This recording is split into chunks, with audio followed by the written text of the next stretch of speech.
Good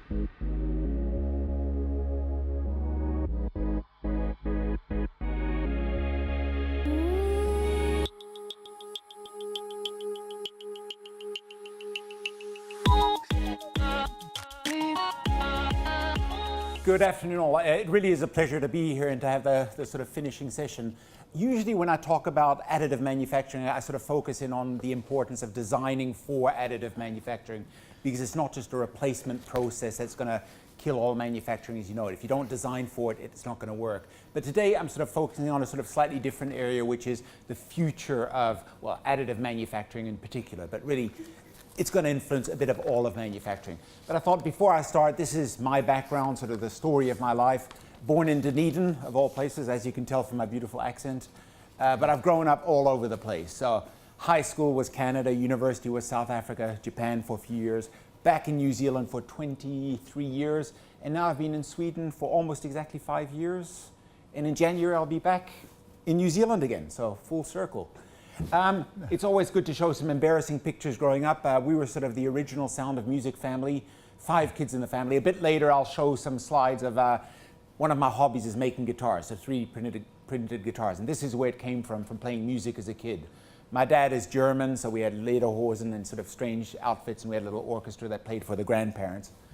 But yeah, this is what got me onto, I guess, the creative side. Today I'm a mechanical engineer. But my undergraduate degree was in electronics. So today I definitely wouldn't consider myself an electronics engineer. But just to show you what a geek I was, this was while I was studying electronics. I was in a medieval music group where we played like really cool stuff, 13th century music. But we did make all the instruments ourselves. So Simon, the guy in the middle back row, he was doing his master's in medieval music. And as part of that, we built all the instruments, which again comes back to my hobby today. Luckily, a fair few stints in garage bands playing good music, good old rock and roll. So that was a bit more on the fun side. What I do today is product development. So it's getting products from the concept, detailed engineering design, manufacturing, and out to the shelf. So over the last 30 years, probably about 100 products brought to market. And in fact, it's nice to see some of my babies at the back of the room, the spotlights there and the lighting disc on the control center over there, products I did about 20 plus years ago. So yeah, this is what got me interested in additive manufacturing. Well, in fact, any technology that allows us to develop better products faster and getting them to market. So CAD as an obvious tool. And then from CAD, the natural extension is how do you now take that virtual product and turn it into a real product? And that's where additive manufacturing or 3D printing comes into it. So I think everybody knows additive manufacturing today. So additive manufacturing is the technical term, but most people call it 3D printing. I use them pretty interchangeably. But really the contrast is the old-fashioned way. I shouldn't say old-fashioned because it's still the way 99% of things are made today. Subtractive manufacturing, where if I want to make a bust of my head, I start with a block of material, hammer, chisel, cut away the material until I'm left with the final product.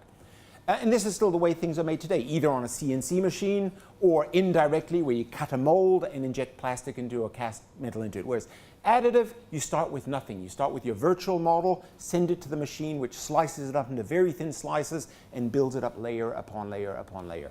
That's really the simple difference between subtractive and additive. In fact, these are all nice examples of additive manufacturing, layer upon layer manufacturing. But of course, the machines we're talking about today are automated systems that do that instead of somebody having to manually cut out layers of wood or MDF and stacking them up. So where 3D printing or additive is interesting is it's not new. It's been around for over 30 years today. So 1988 were the first commercial machines come to market by 3D Systems. But for most of that time, it has been rapid prototyping. So for testing your idea before going to market. And still today, no company involved in product development doesn't use some form of rapid prototyping. Whether it is the technologies we talk about, 3D printing or additive manufacturing, or whether it's foam or cardboard, you must rapid prototype. But in the last 10 or 12 years, some of the technologies have evolved to the point where for some applications, not all applications, you can use them to manufacture the real product to sell to the customer. And that does make it a bit of a game changer. One of the problems with that, it's also generated a lot of hype and a lot of myths. You know, people have a lot of beliefs about 3D printing that are not quite right. But you got to understand why, why are people so excited by this? Simple answer is growth. The growth is phenomenal. 21% last year growth in the additive manufacturing business. I've got some numbers from Sweden over here. Now, Sweden is not dissimilar to New Zealand. We've got not quite twice as many people, but other than that, a fairly similar country. In 2015, we spent more in 1 year than we spent in the last decade combined. Last year, 10 metal machines. Now, metal printers cost between $500,000 to $2 million New Zealand dollars. They're fairly big money. And that's in a country like Sweden. Buying that many of them is a fairly good explanation. Metal additive manufacturing is really the hot topic of today. 80% growth last year. Amelia is showing us some jewelry done on these metal printers. But think about that, 80% machine sales increase in 1 year. That is incredible. That's why people are so excited by that. But it is important as well to understand some of the reality as to when and why you should use additive manufacturing. So as I said, it's not going to replace conventional manufacturing ever. I don't think. I think the factory of the future will have an injection molder, a CNC machine, an additive manufacturing system side by side. The important thing for us as engineers, as designers, as manufacturers is understanding when to use which one. When does it add value to what you're doing? As I said, if you're going to take a conventional component and print it, you will typically lose money. It's a slow, ineffective way. The surface finish is not great. It's going to need post-processing. So you've got to design for it. So understanding some of those advantages is important. And the first and best known is complexity for free. The more complex the part is, the better. This is something called Topology Optimization. It's a light rider motorbike, 35 kilos for the entire motorbike. Now that frame has been topology optimized. So topology optimization is effectively using mathematics to remove the material that's not doing anything useful. So if I was going to do a finite element analysis of this little podium here, you'd find 30% to 60% of the material structurally is doing nothing useful. So why not get rid of it and make it lighter? So that's what they've done with this motorcycle. And you can see the organic shapes you get out of it. And this is something you wouldn't be able to manufacture any other way because it's just not practical. You will notice, if you look carefully, some little weld lines on some places because there's not machines big enough to make it in one piece today. They have to make it in sections and weld them together afterwards. A bit later, we're going to talk about where it's going in the future, and big machines is one of those areas. So topology optimization is a big area of growth. Any area where you can save weight, so the aeronautics industry, the sports car industry, yachting industry, anything that benefits from weight savings benefits from additive manufacturing. Another thing that's particularly over the last year, huge growth, something called generative design. Here the idea is we let the computer design 50 options for a product. We give it the load constraints, we give it all the things that cannot change, and the computer then generates 10 or 12 or 50 designs, and we then choose the one that is the most suitable for our particular application.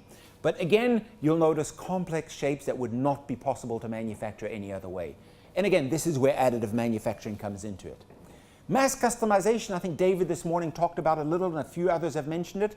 The idea of we're making products for everybody in this room, but each product is custom made for us, the user.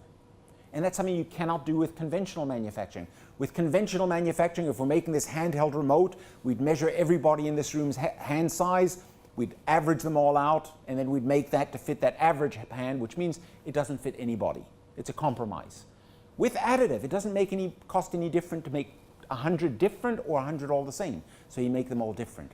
And medical is perfect areas of applications to that. Our bodies are all different, so why not use additive manufacturing to make custom-made products that fit us perfectly? Look at the numbers here. The numbers here are fairly substantial. Hearing aids, 60 million produced since 2000. Invisalign dental aligners, which is actually a good example of the factory of the future. We talk about them as 3D printed dental aligners. They're not. What they do is they 3D print a model of your teeth, and they vacuum form the aligner on top of that, CNC machine around the outside, laser engrave the serial number on it. That is the factory of the future. But look at the numbers, 14 million a year. So that area is growing like crazy. And just one example from Lund University. This is one of our master's students did this last year. New way of doing prosthetics, custom prosthetics. So on the right, Naya is a 2.5-year-old girl missing the bottom half of her arm. And the conventional way of making prosthetics would be to put it in plaster, let it solidify. And then you have, I call them grumpy old men, but they're usually 65-year-old craftsmen who take the plaster mold from the negative, they make a positive, spend hours sculpting it. From that, they wrap it with carbon fiber or Kevlar or fiberglass to make the prosthetic.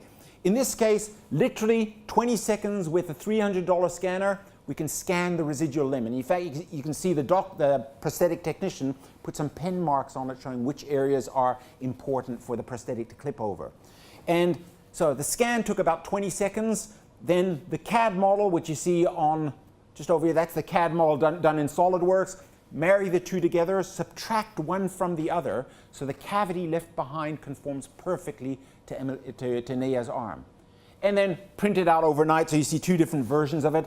That's the active prosthetic there with myoelectric implants, and the passive one here that fits her perfectly. In this case, it's decorated with sort of a cellular pattern on the outside. But I guarantee you within a year, so they've now spun this out into a company called Anatomic Studios, and within a year they'll have an app for the iPad where the customer can drag and drop unicorns or butterflies or Hello Kitties to really custom make the implant the prosthetic the way they want to. And what's really interesting here is, it's hard to say because Nea was 2.5, 3 years old, but she was actually, I hesitate to say proud of this prosthetic, but she was showing it off to her friends. Whereas most prosthetic tend to look a bit Frankensteinish, and it actually becomes a stigma, so people who wear prosthetics don't go out as much as they should because they're embarrassed by it.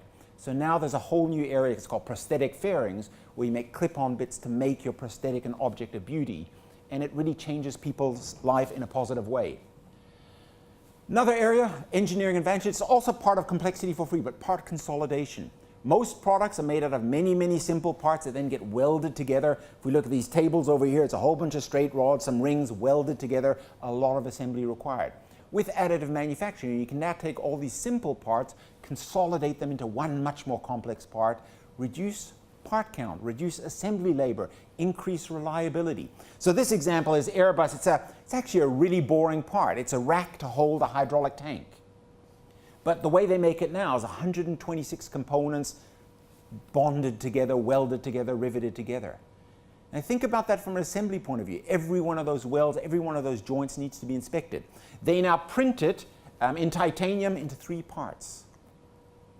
That has serious implications on business when you think about it. Look at some of the numbers that Airbus are predicting that by the end of this year, they're going to be printing 30 tons of parts for aircraft.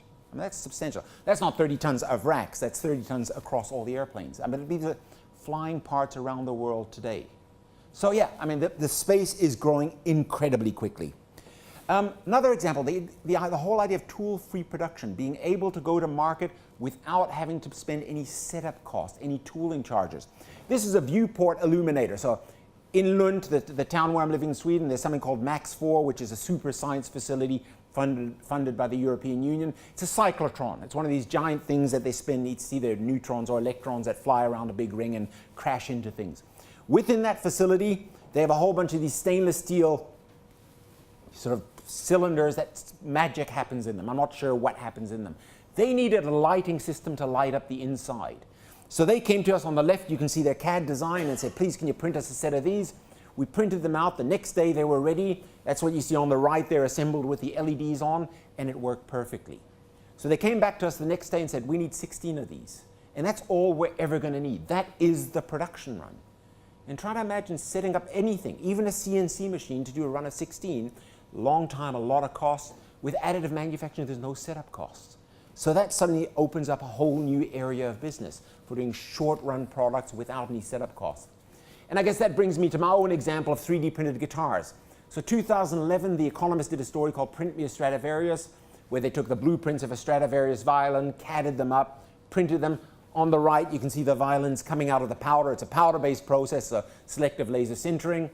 And I normally have a video clip. I didn't bring it this time. It sounds like a violin. Now what you've got to remember, this was not done to make the ultimate violin, because if you're going to make the ultimate violin, you have to redesign for a different material. This is not wood. It's printed in PEEK, so you'd have to redesign for that material to really, but they did it to show it could be done. But I saw this story and I said, that is incredible. I wonder if I can make an electric guitar. So I designed my first electric guitar, printed it, and I was amazed by how well it sounded, how good, electric guitar, so not an acoustic guitar. It played great, it sounded great. So I started a little blog about it and said, look, here's something different in the world of music. The response from musicians around the world was incredible. They'd never seen anything quite like that. So here's the range of some of the guitars. Again, all crazy shapes. The one on the bottom left there, it's got New York City inside the guitar. It's got Brooklyn Bridge, Yankee Stadium, Fifth Avenue. I mean, all inside the guitar. So, you know, I started selling. So right now I'm building number 73 in Lund now. So about a dozen of them, one of each design in my collection. The rest of them sort of sold to people around the world. And I guess it made sense. I was doing guitars, I was doing basses, so it made sense to print the rest of the bands. I've done about 4 or 5 drum kits so far, 3 or 4 keyboards, and I've done 1 saxophone, which doesn't quite work yet. Needs another iteration to make it work properly. It leaks air all over the place, so that was a bit of a problem. And just to show you the little steampunk, the one that's sort of poking out the bottom here, just to show you what it does. Because you can. Now again, to hurt your brains a little bit, just keep in mind that body with all the gears printed in one piece. No assembly required. Comes out of the machine with all of those moving parts. I have an artist friend who paints these for me, and he hates painting this one because you got to paint the gear, move it along, paint it. It's a bit painful to get the whole thing printed. Every guitar I make is custom made for the musician. So again, it's mass customization, complexity for free, all demonstrated rather nicely in this particular case. So as this is just something I do for fun as a hobby, but it also makes for a nice demonstrator of the advantages of additive manufacturing in general. So the other big advantage, and I think there's a big opportunity in New Zealand for this, the whole changing the supply chain. So this is the supply chain of before the Industrial Revolution. So before the Industrial Revolution, if we were a village and I was a maker of podiums, well, I was the supply chain. If Rod was the blacksmith, I might trade some eggs for some nails, and that would be the supply chain. My podiums would be fantastic, so everybody would want to buy them. You guys as the village would be the market. The village on the other side of the hill, probably too far. Wouldn't work that way. You compare that to the supply chain of today. So you're the customer on the right, you'll drive to Target to pick up your podium. They get it trucked in from a warehouse in Auckland, shipped in from Guangzhou, wherever these podiums are made. That supply chain is just incredible. Typically, most consumer products, about 10% of the cost of the product is the cost of the product. The other 90% is that supply chain. All the transport, each one of these people is taking 5%, 10%, 20%. That's how they make their margins. So imagine being able to go back to that pre-industrial revolution market, where now Target, for want of a better example, is now a service bureau that has 3D printers in-house. So when I want to buy my podium that I've designed myself, or I've bought the digital designs of somebody, a famous podium designer off the internet, I go to Target and say, please, can you print my podium for me? Go have a cup of coffee, come back, and your podium is made. Now, the technology is not there to do that yet, but it is coming. But you think about that, how that's going to change our market, being able to market parts where we need them, when we need them. Local Motors in America, they've got this model for cars, and they're now starting to do that for manufacturing additively manufactured cars where you need them instead of shipping them around the world. So where I think the big market for that is spare parts. And Volkswagen is already starting to use additive manufacturing to make spare parts. There are some provisos on when it's suitable. Not everything should be made that way. But that is a huge market.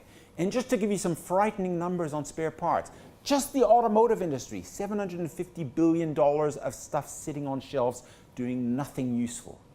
Tetra Pak, one of the companies we do a lot of work with in Sweden, in Lund, they've got warehouses with 800,000 unique spare parts. That's not 800,000 spare parts, that's 800,000 different parts sitting in stock on the shelves. Think of the value of the capital that ties up that you're not doing useful things with. Tetra Pak said somewhere between 60 to 70% of those spare parts will get scrapped at the end of 20 years. Legally, they have to keep them for 20 years. 20-odd% of the parts get used as consumables all the time. The rest they have to keep, but they don't get used. 20 years later, they get scrapped. Think about being able to recoup that capital to do something useful, to buy new machinery, whatever it is. To buy Lamborghinis for everybody in the company would be a better use of the money than having it sitting in spare parts. So I think there's a big opportunity for that, and it is happening around the world. A lot of companies are investigating this as a new way of doing business. But I think there's an opportunity for New Zealand to actually take a leadership role in this area. Now, as I said, not all spare parts are printable or should be printable, but figuring out which ones are, I think potentially has a huge amount of value for it in the market. So now looking at, I guess, the future of where things are heading, this is what's happening around the world now. And largely, I would have to say, everything in additive manufacturing is related to speed. It is a slow process, which makes it an expensive process. So now, for example, most powder bed fusion systems, a lot of them have got 4 lasers instead of 1 that we had a few years ago. Next year, SLM Solutions is coming up with a 12 laser system. That means it'll be 12 times faster than a 1 laser system. So as the speed grows, changes in volume. Currently, around, in plastic components, 5 to 10,000 is sort of the break-even point compared to injection molding. Metal a bit lower, probably around 2 to 3,000, depending on the part size you're doing. Then you may be better off with a casting or forging tool.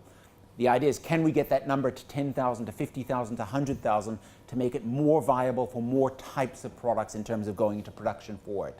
So as I said, watch this space. This is growing very rapidly.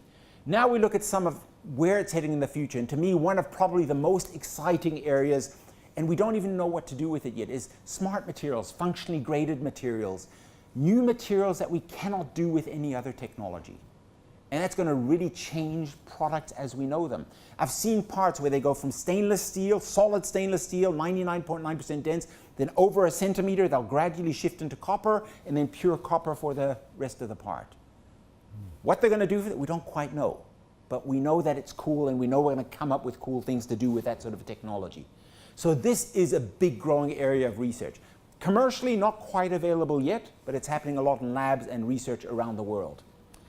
The next big area, large-scale printers. So today, you're largely limited to something roughly the size of a basketball. So 500 by 500 by 500 is the biggest, call it, commercially available printer today.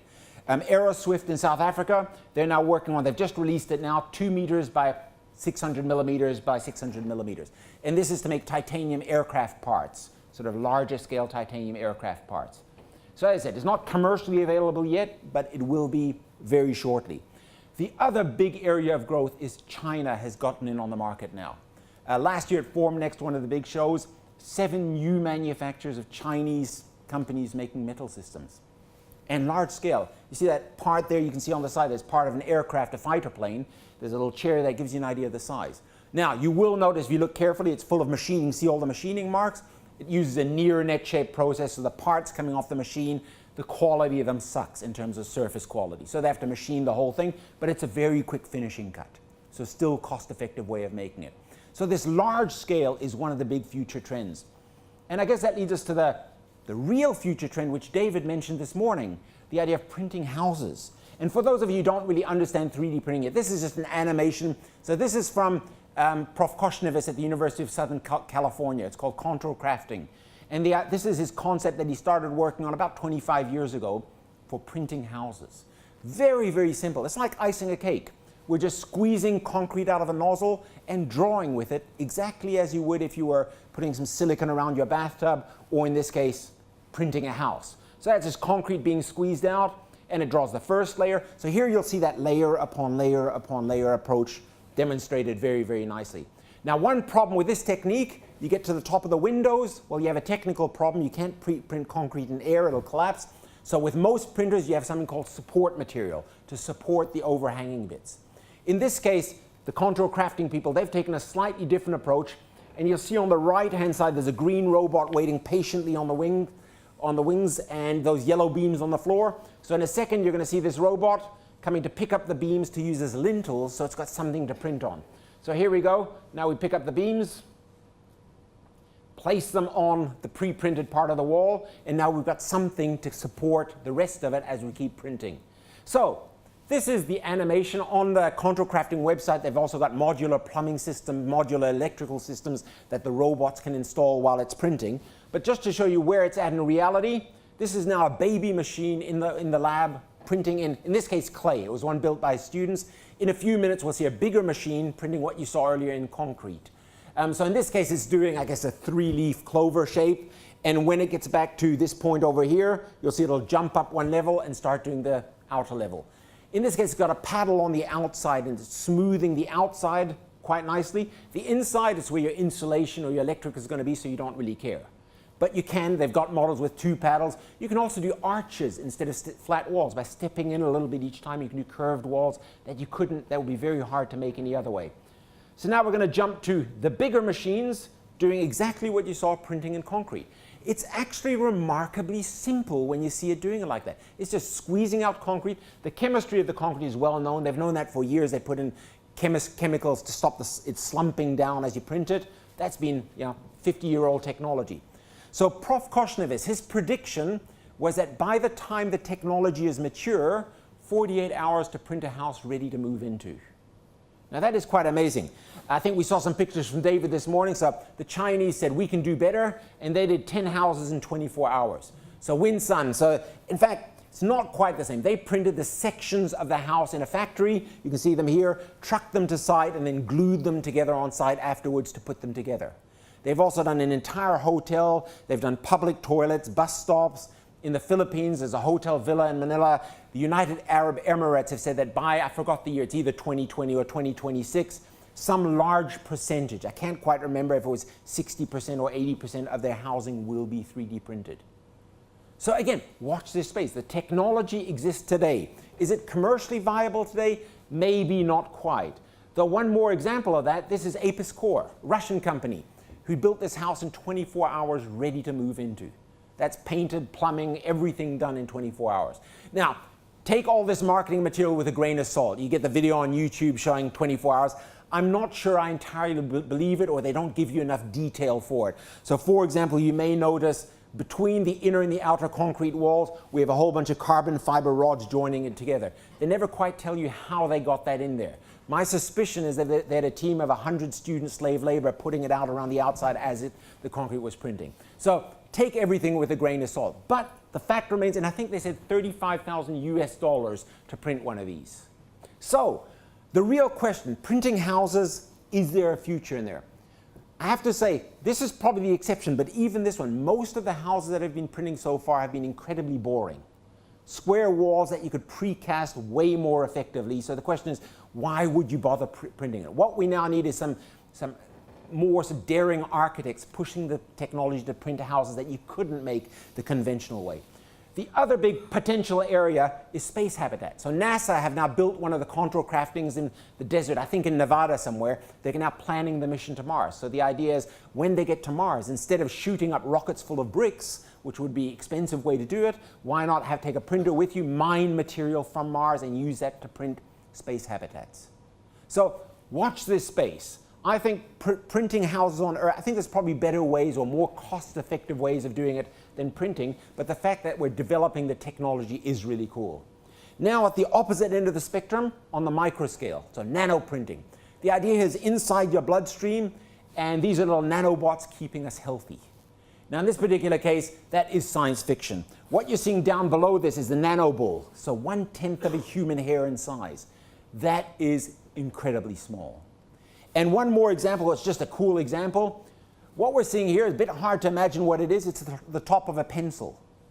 And in this particular case, what we're interested in, if we zoom in on that little square at the top of the pencil, you can start to see the cathedral printed on the top of the pencil, and zoom in a bit more. Now you can start to see the scale we're talking about in terms of printing very, very small objects.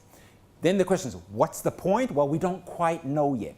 Microsurgical tools, absolutely. I think I've got an example of microfluidics. That's a big area, lab on a chip, where you can print these incredibly thin channels that you can send bacteria down, and they have to go single file so you cannot count them, for example.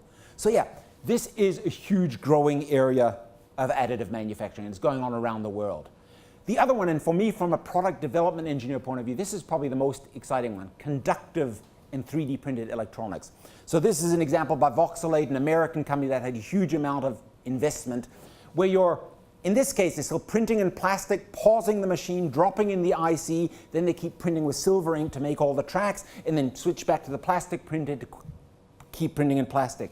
But this little drone, other than the motors and these two little wires here, and the LEDs of course, all the wires in the product are printed at the same time as they're printing the plastic shell.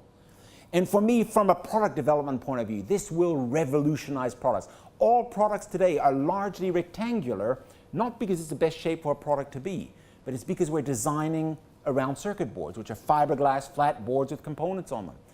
Imagine not being restricted by that anymore in the future. Humanoid robot, you got 2 motors at the ankle, 1 at the knee, 2 at the hip. By the time you get to the waist, you've got an umbilical, the wire is so thick and stiff that the robot can barely bend over anymore. Imagine being able to get rid of all that wiring, print it in the plastic shell. Now you've got space to do useful things with that space. Put sensors in it, put things that actually add value to the robot. So yeah, this is going to change the way we develop products in the future. Now whether it's 5 years away, 10 years away, they can print transistors already, but they're not quite there with the more sophisticated stuff. And probably one of the fastest areas, bioprinting, tissue engineering, being able to print replacement body parts using stem cells.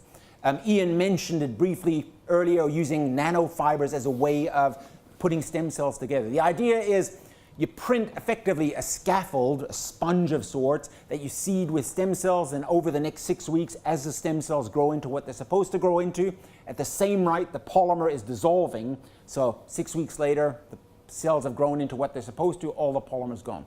So either with polymers or hydrogels as another medium to hold it all together. So think about that in the future, being able to print out a new liver or a new kidney.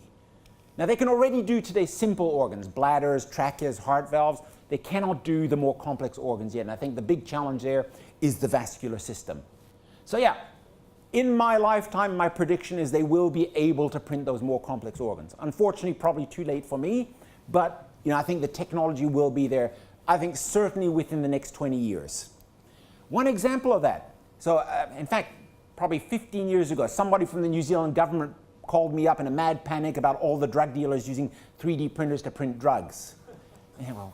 What's the point of printing a pill that's just a pill? There's no real advantage. But here's an example where they have added value. So I appreciate you doing an epilepsy drug. And the problem is if you've got epilepsy, we've got to try to swallow the drug, which you can't do if you're having an epileptic fit. So here the idea is they print the drug as a lattice structure, as a scaffold structure, so it instantly dissolves and you can swallow it. So now you've added value. Now whether there'd be any benefit for crack cocaine to dissolve instantly, I don't think you'd be adding a lot of value to it. So at some stage you've got to sort of think about what is really adding value and what is just a gimmick. And the last area, food printers, printing food, growing area around the world. So this is the Cornucopia Project from about 15 years ago when they first came up with the concept of printing food at MIT Media Lab. And the idea, those are the raw material containers up at the top there, and the idea is you walk up to it and say, I'd like a cheeseburger, medium rare, then from that soya, vitamins, coloring, it prints up, from the layer up, it prints up your hamburger just the way you like it. So this does not exist yet. Printed food, in fact, barely exists. The only printed food they're doing today is printed meat, where again, from bovine stem cells, they're effectively growing the meat in a scaffold, very much as they're doing for the tissue engineering. But printing with food is going crazy around the world. Chocolate. You can now buy, there's about 4 companies selling commercial 3D printed chocolate printers. This was the Fab Cafe in Shibuya in Japan, where you could go in Valentine's, this was about 4 years ago, buy a box of chocolates for your boyfriend or girlfriend, and there was a little mini-me printed in chocolate, in this case a slightly scary one, staring out of the box at you. Or the MIT Eat Your Face machine. So as it, printing with food, i.e. just reconstituting the food into a new shape, is going crazy around the world. And I talked about a 3D printed hamburger earlier. This is the closest they're doing today. So effectively they're manually printing a bun, putting it in the oven, baking it. They're then printing the meat, putting it in the oven, baking it. On top of that, they're printing the cheese. Or it's like icing a cake, effectively, again. But they have made a 3D printed hamburger. And as I said, around the world, all sorts of area. Printing bubble gum, sugar, like candy, wedding cake toppers. Pasta, Borelli now have an annual competition for who can design the coolest 3D printed pasta. As I said, most of it's a gimmick, but the one on the bottom right here, this one's an interesting one. We're just doing a project on that in Sweden now, food for the elderly. The idea is to print food for elderly people. Often elderly people have dysphagia, which means they can't chew or swallow the food, which means they end up having to eat baby food, which can be pretty gross, so they don't eat enough and they get malnourished. The idea here is to print a carrot that looks like a carrot, tastes like a carrot, crunches like a carrot, but as soon as it's in their mouth, it starts to dissolve so they can chew it and swallow it very, very easily. And of course, you print it with the right amount of calcium or vitamin B for that particular patient. So again, watch this space. This is coming very, very soon in the future. I think we're still okay. We still got a couple of minutes so 3 more slides. Where progress is needed. This is sort of the very rough ecosystem of additive manufacturing of where it's heading in the near future. Very, very rough picture of it. But in my opinion, the 3 areas, and these are areas that I think New Zealand can add a lot of value in, the 3 areas where you can add a lot of value, software is one of the big ones. Today, metal printing as an example, if we have 3 operators setting up a metal machine to print the same part on the same machine, you'll get 3 different sets of results. Because the operators decide the print orientation, the support strategies, the laser scan strategies, so you'll get different results. That shouldn't be the case. We need software that automates that analyzes the parts, based on that, decides the best print orientation and so on to get it exactly right. Post-processing and robotics and automation. The post-processing, so parts do not come out of the printer looking like an iPhone. It's hours and hours and hours of post-processing to give them the right surface finish. Today, that is pretty much entirely manual. So we need to automate a lot of that process. Once we do that, then we'll start to really increase the uptake of additive manufacturing into mainstream companies and SMEs. A lot of these things is what makes it too expensive for SMEs to adopt it very, very easily. So what's missing? We absolutely need more materials. There's a shortage of materials. We have a few flavors of steel, we have a few flavors of titanium, cobalt, chrome, but not nearly enough. Same with polymers. We need more polymer choices, ceramic choices. Surface finish. The surface finish today is probably the biggest Achilles heel. Today we're in the right-hand end of that little swatch. Oh, come back. The right-hand end of that swatch. We need to be on the left-hand side of that. That will again increase the uptake enormously because that will mean less post-processing, less cost. Certifiable processes. Engineers still do not trust the process. So we need to be able to qualify the process to guarantee that every part is consistent, always the same, meets the same specs as whether it's a cast part, a forged part, whatever it is we're trying to meet up to. Better design tools. So better design tools to do that topology optimization, to create lattice structures in a much more automated way, in a much more predictable way. And finally, the big one for me is we need to update our engineering and design curricula to actually include design for additive manufacturing. In fact, we should probably include a bit more on design for injection molding and casting as well. So students come out of there knowing a little bit more about designing for different manufacturing processes. But additive manufacturing in particular, because of the costs involved, you really, really have to do the design for additive manufacturing in a better way. How are we doing for time, Rod? Are we? No, good. Keep going. So last slide. Really, this is, to me, some of the questions about this. And this is an area where I think the technology's actually gotten slightly ahead of some of the social, ethical questions. What happens to our business models and structures? If we can now start to print parts where we need them, what happens to all of these subcontractors we're using now? What happens to the shipping industry? What happens to our own internal business models? It's all things we haven't quite thought about yet. The value, today we're paying, most of the value in the product is in the manufacturing of the product. I predict in the future, we're going to see a lot more value from the design of the product, because that's what we'll be buying. We'll be buying the design rather than the manufacturing, and manufacturing it locally. Health and well-being. If we can print food that is custom-made to keep us healthy, we can replace replacement body parts. What does that mean? We live forever. Is that a good thing? Is that a bad thing? Bioprinting, replacement organs. Should you be allowed to print yourself out a better organ than your old one? I'm an engineer, absolutely yes, but I guarantee there will be social reasons why that shouldn't be the case. So these are all areas where I think the technology is actually slightly ahead of the social questions, leisure, lifetime, and so on. So as I said, very, very quick overview of some of the thoughts that are swirling around my head in terms of where additive manufacturing is heading, well, in the very, very near future. So yeah, I'll leave it at that and back over to you, Rod, if there's Yeah, thank you very much Thank indeed. you. Would you have a seat? That was a fabulous overview, Olaf. Thank you very much indeed. It is immensely exciting. And I pick on this point not just because it's the last and the rest got left behind, but that central concept that because this form of manufacturing opens up some extraordinary design opportunities, that actually we'll be buying the design rather than the manufacturing is an idea that appeals to me a very great deal. Thank you. Questions and comments for Olaf. Again, I've left the iPad over there. This is a show of hands thing. Any takers? Yes, Steve. It's a bit geeky, I guess, but Step NC was meant to be the toolkit that would make sure that the 3D printed parts from 3D operators wasn't going to be different. I mean, we did that at UTC years ago and found that was the case. Is Step NC a thing? No, unfortunately not. There is no common, every manufacturer is doing their own thing, and then the people developing the software, there is now software that will simulate the entire welding process layer by layer, but that doesn't tie back to the machine. So that doesn't control the machine parameters. If you find there's layers separating, it's now a manual decision for the operator to take that knowledge and try something different. So unfortunately, there is no, call it, one solution that fixes it all. And that's what the market desperately needs, I think.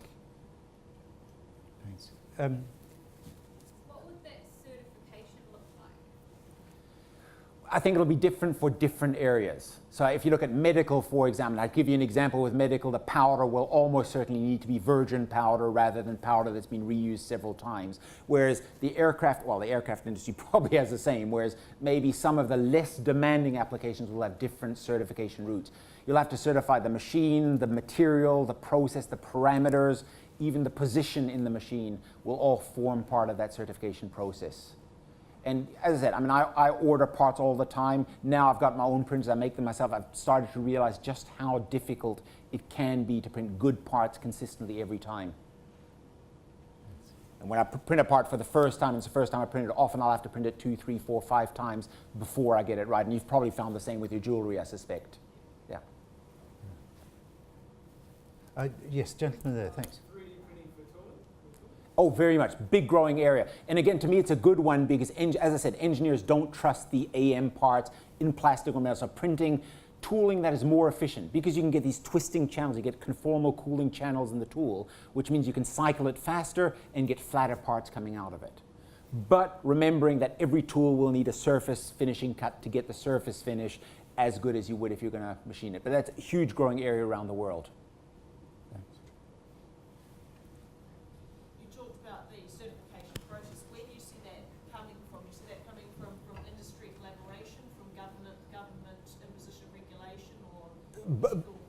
But I think it's industry driven. So the ASTM American crowd is driven by industry members and they formulate what the standards are. Having said that, other areas like anything medical, that will be regulated by, well, the FDA, for example, in America. So, but I think companies, and that includes New Zealand companies, can be members of the ASTM F42, the committee that makes up all these standards. They lobby for it. And one of the problems is if we only have the additive manufacturing system manufacturers having too strong a voice, they'll all lobby for their system to be the standard rather than industry saying this is what we actually need the standard to be. And I think any company can join that committee and have a say in trying to formulate those standards. Yes, gentlemen there. What's the typical life cycle of a 3D printing machine now? Sort of figures of dramatic growth. Yep. So sort of, in my mind, you might buy a machine off from a manufacturer. It Yep. might be good for a couple of years, but or even less. I don't Yep. know. I'm asking the Yep. question. It's no good anymore. You want a better one. I mean, the problem is the better one. The machine you buy now will run for 8 to 10 years, the same as any other industrial manufacturing system. The problem is by next year there will be one that'll be twice or 4 times as fast. So that will be the difference. As if the machine can do the job and the capacity you need, well, today and for the foreseeable few years, buy one today. But if you're going to see that growth, if you're going to be exponentially increasing the amount of parts you need to do, then maybe wait until, as I said, I mean, next year they're going from 4 lasers to 12 lasers. And you can see, I mean, that's an exponential increase in speed. But yeah, I mean, most companies that do have them in-house will run the machines for, 8 to 10 years, thereabouts. Thanks. Is there any, oh, sorry, gentleman there. 2.5D for metals, isn't it, really, at this stage? Oh, no, Or is it 3D? very much 3D, yeah. And in fact, if it's 2.5D, CNC machine it. It's just not worth printing. So the support material... The support material you will have to remove from those 3D shapes, yeah, absolutely. Or design stuff so that it's self-supporting with angles of, say, 45 degrees. But it must be 3D. If it's 2.5D, machine it. It's much more cost-effective, much better choice of materials, and so on. Sorry, gentleman over there. In terms of metal printing, what range of materials have been printed out? Hear about tungsten? Yep, tungsten is not commercially available yet, but it is being printed. Tungsten and tungsten carbide. So commercially available about 2-3 flavors of stainless steel, so 316L, 17.4 pH, 3 main flavors of aluminium, 4 of titanium, cobalt, chrome, precious metals, so silver, gold, platinum. Those are called the mainstream, tool steel, so H13 tool steel, maraging steel. and then lots of others experiments. So copper, again, a lot of people are printing copper, but you cannot go to one of the system manufacturers and say, I want to buy 100 kilos of copper to print. Is there any difference in the material properties between machine from solid? So straight off the machine, better than cast, and then if you if you heat treat it, if you hip it, then you'll get up to forged strength or wrought strength very, very easily. And in fact, if you look at a casting, you're probably 96 to 98% dense. With a metal AM part, you will be 99.789% dense without even trying. Yeah. So straight off the machine, always better than cast. Now, I'd put my hand on my heart to say I would trust an AM part over a cast part any day. Casting, you got voids, slag, occlusions happening there. You'll always get defects. AM, it's like casting with 0 defects, if you design right. So yeah, let me add that proviso. If you design right to minimize residual stresses and stress concentrations, it will be better.